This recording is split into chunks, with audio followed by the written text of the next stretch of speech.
Hello and welcome to Career in Economics. And today we have the next class on Cournot model where we will be deriving the Cournot equilibrium using calculus. Okay, and we will see the value of the output that we obtain, and later we will compare it to the monopoly result and see that there is indeed incentive for collusion or joint profit maximization. Okay. Now we have taken the inverse demand curve and we have taken the cost conditions as MC equal to C, which is identical, and the firms are producing homogeneous product. So our setup is such that considering the profit maximization problem of only one firm is sufficient for us. Okay. Now the problem of the firm is, this is how we write. Before that, just a recap. Our demand function, that is the market demand function, it was P equal to A minus BQ with Q equal to Q1 plus Q2. A comma B both were strictly positive. Also, the MC was equal to C and it's a constant for each of the firms. So, the problem of the firm is maximize with respect to Q1. So, we are considering firm 1 pi of Q1 comma Q2. So, how it will look like? So price into Q1 minus C of Q1, the standard structure. Then A minus BQ into Q1 minus C of Q1, expanding B Q1 minus B Q2 into Q1 minus C of Q1, and A Q1 minus B Q1 square minus B Q2 Q1 minus C Q1. Okay. Since MC is C, so C Q1. Okay, so we indeed see that the profit is a function of Q1 and Q2, right? Now, the first order condition of profit maximization is d pi 1 dq1 equal to 0, which is A minus 2b q1 minus, and here usually you see only one term. We will write 2 and then we will reduce it to one term. Let's see. So first is obviously BQ2. Now, speaking technically in oligopoly, we said that each firm's output depends on the output decision of the other firm. So, in some sense, this Q2 is also a function of Q1, right? So we'll keep that. So BQ1 into dq2 dq1. This is the component that you will see missing in most of the textbooks or notes that you follow. But remember, this is where oligopoly comes in. Okay. Minus C equal to 0. As you can recognize that this here is the place of conjectural variation. Okay. So originally this is the first order condition. And then if I apply my assumption, so by assumption, dq2 dq1 equal to 0, firm 1 is assuming that firm 2 will not change its output given any output decision taken by firm 1. And because of that, we write this. Okay. Alright. So that will simply take us to 2bq1 plus bq2 equal to a minus c, which is 2q1 plus q2 equal to a minus c divided by b.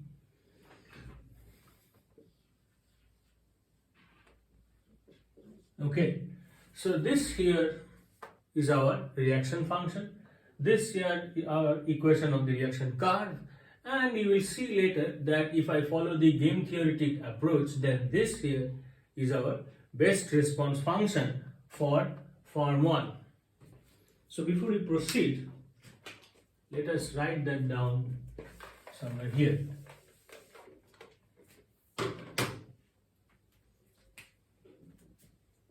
So reaction function of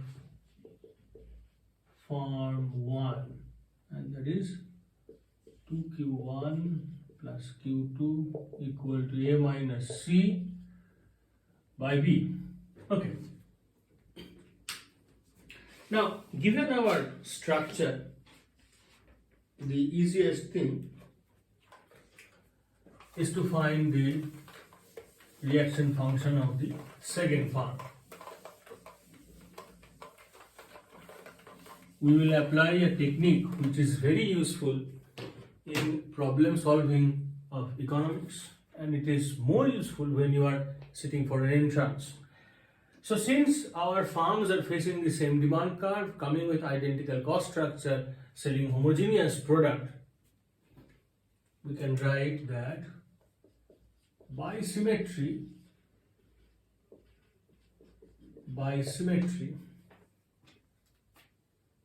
2q2 plus q1 equal to a minus c by b. If you go through the calculation, you will get the same thing. So number 2. So this here 1 is the reaction function of form 1, and this here is the reaction function of form 2 obtained by symmetry. We just bypass the whole calculation. Now, we have seen in the last class that Cournot equilibrium is defined as the intersection point of these two reaction functions. So, by solving 1 and 2, 3q1 is equal to a minus c by b, and so now we can write q1 star is equal to a minus c by 3b. Again, by symmetry or by calculation, whichever you prefer, q2 star equal to a minus c by 3b. Okay, and if I go for the price p star, then that will be a minus b into 2 into a minus c by 3b, and if I just expand it, I will get something like this: 1 by 3 a plus 2c. I said that obviously we are interested in these two outputs. This is the equilibrium output, these are the equilibrium output that we are looking for. We derive the price because it will be useful later. Okay, and as you know that similarly we can derive the profit also. But as I said that we are interested in something more. All right. Now, intuitively speaking, oligopoly sits in between monopoly and perfect competition. It has obviously more than one number of farms, but as you can see, it has also some degree of market power, which we can understand very easily.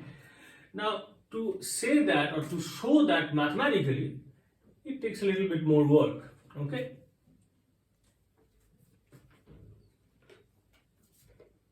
All right. So now we can erase these things, and now we will write the equilibrium output of oligopoly here. Okay.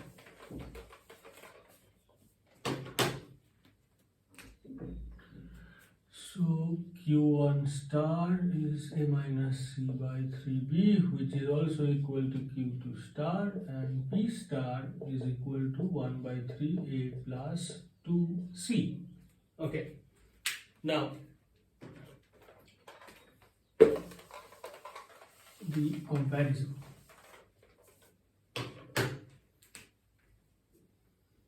We write it incentive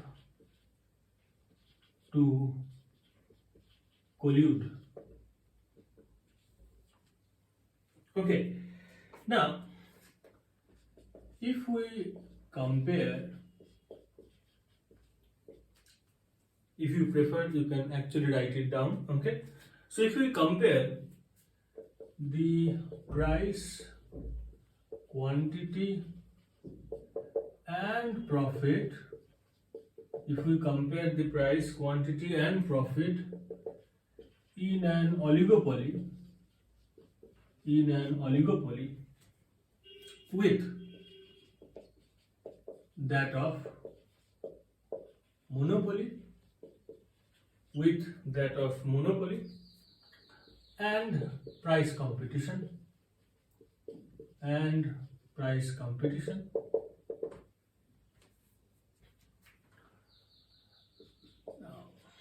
for identical costs,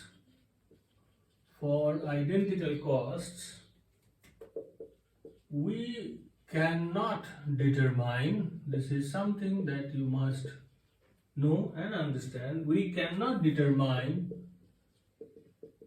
individual farms quantity of production,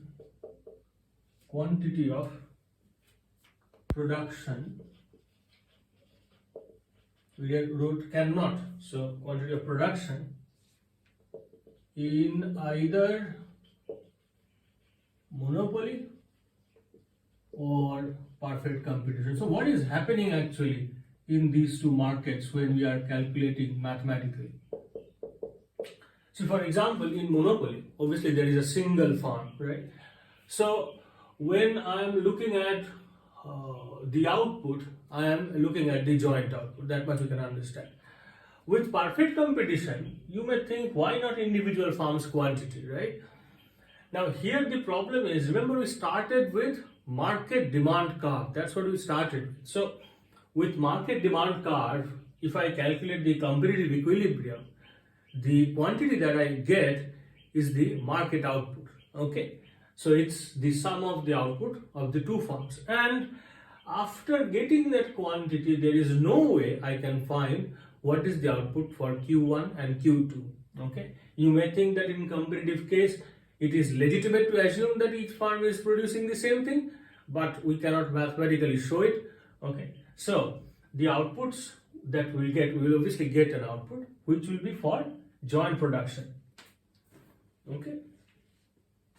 So let's just see that in a very small way. So in monopoly, what will happen? We have single farm, right? In monopoly, we know the equilibrium condition is pretty simple. It is MR equal to MC, right? This is the equilibrium condition. So our demand curve is P equal to A minus BQ, and there is no Q1 plus Q2. MC is equal to C.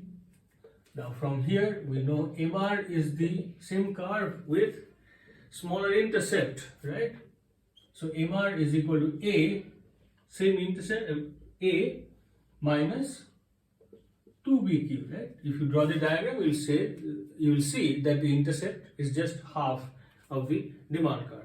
So this is equal to C, and if I equate, I will get the Q star as A minus C by 2B, which is obviously equal to Q1 star plus Q2 star, but as I said, there is no way to separate these two, okay? Let us write this as QM, monopoly. Alright, and the price here accordingly will be, so we'll just write like this, A minus B into A minus C by 2B, okay? For perfect competition,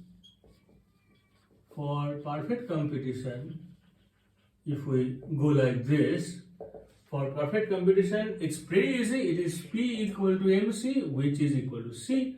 So we know that price is equal to C, and the output is A minus C by B. As I said, that we are working with the market demand curve. So this is market demand, this is market output. Okay, this is our QC, which is the Q1C plus Q2C, and as I said that there is no way to separate these two. Just to mention, we'll just mention in the side the profit that I have in monopoly, because that is something that we are very much interested in. So the profit, if you calculate, it will be A minus C whole square divided by 4B. Okay, so this is our profit under monopoly. You can actually calculate the profit under Cournot if you wish, and you will see that obviously the profit in monopoly is much higher. Okay, so I showed that you cannot find the individual firm's output when I am dealing with identical costs and homogeneous product. Later, with the case of differentiated product, if we have the scope, I will show you that the individual products, individual outputs can be derived. Now, quantity is over. As to price and profit, if I think as to price, now PM, that is price under monopoly, is greater than price under Cournot, okay, and it will be greater than price under perfect competition. Okay, so PC, like this one here. Okay, and if I look at the profit, then obviously the profit will be higher in monopoly than Cournot, and then profit under competitive case. Okay, so we got what we expected, and what we expected is that the monopoly scenario comes with higher price and higher profit, and as you can see, I mean, not here with differentiated product, we can prove that it also comes with lower quantity. Okay, so the profit is higher and there is incentive. So we write that hence there is always an incentive. There is an incentive to move towards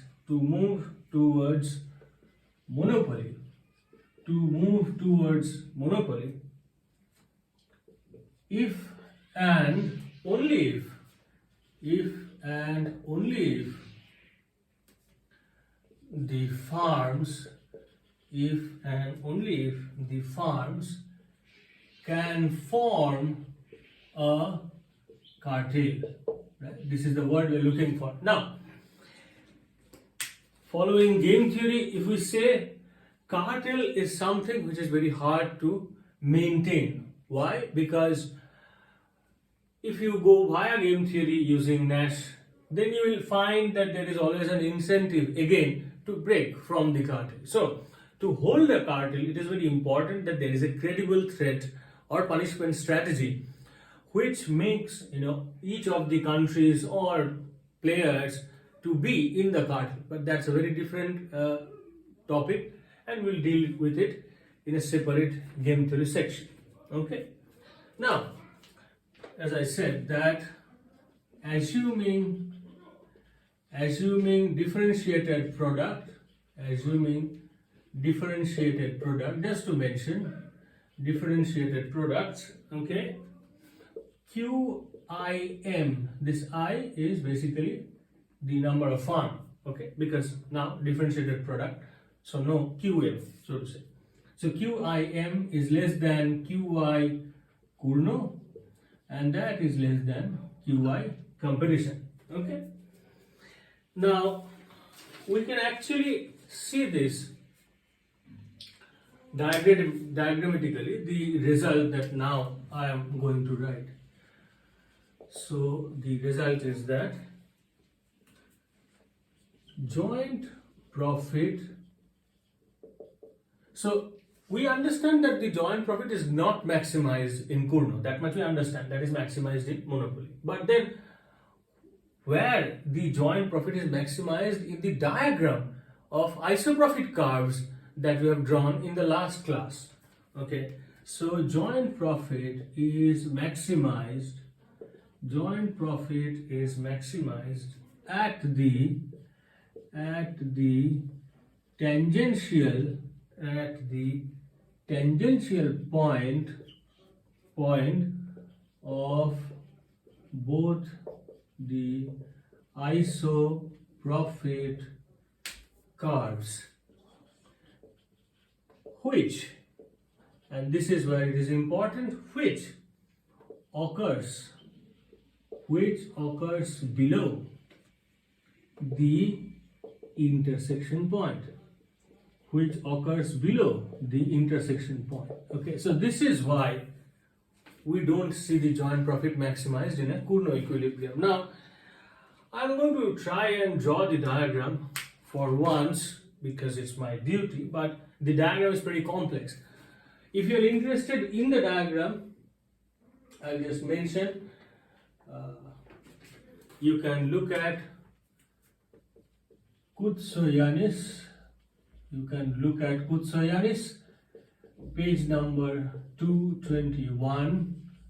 Okay, and this one I'm looking at is, this one is, there is an I, Koutsoyanis, page 221, and we are looking at second edition. So there you will see the original diagram, much better drawn, obviously. So let me just draw for once. Okay. All right.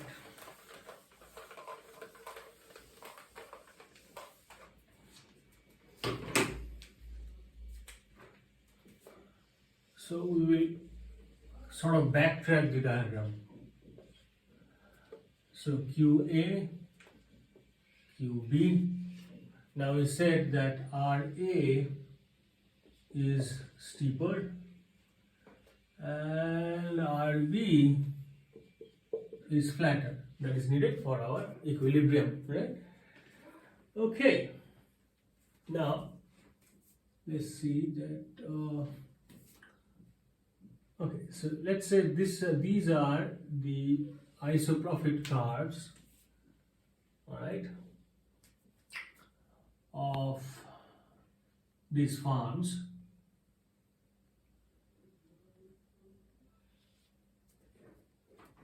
Which intersects at E star, and here is our optimal QA star and QB star. All right, now the tangential point occurs somewhat like this. It comes from here and it touches here. Okay, this is not, sorry. Yeah, so it goes like that. Right, and yeah, and it goes something like that. Okay, so as I said, it is quite difficult actually to draw this diagram. Okay, yeah, okay, it goes like that. Okay, now the important point that I want to actually talk about is that the tangential point or the tangential point's line occurs here, somewhere here. Okay, so this is our equilibrium of Cournot. And this is where the tangential point occurs. Okay, so if you see from a tangential point, you will actually understand that the joint profit maximizing output is much lower. Okay, so this is how we can show that the joint profit is not maximized in a Cournot optimum. Correct? And In other terms, this is also the welfare maximizing line for the farms. Okay, so in the next class, we will come back and we will see the game theoretic construction or interpretation rather of this form, starting with the fallacy that our traditional way of analysis of this Cournot model has. And as I said, we will come back to the adjustment process that I have shown in the last class, and we will continue from there. And here we will take help from this derivation in another class where we will solve some problems from some books. Thank you.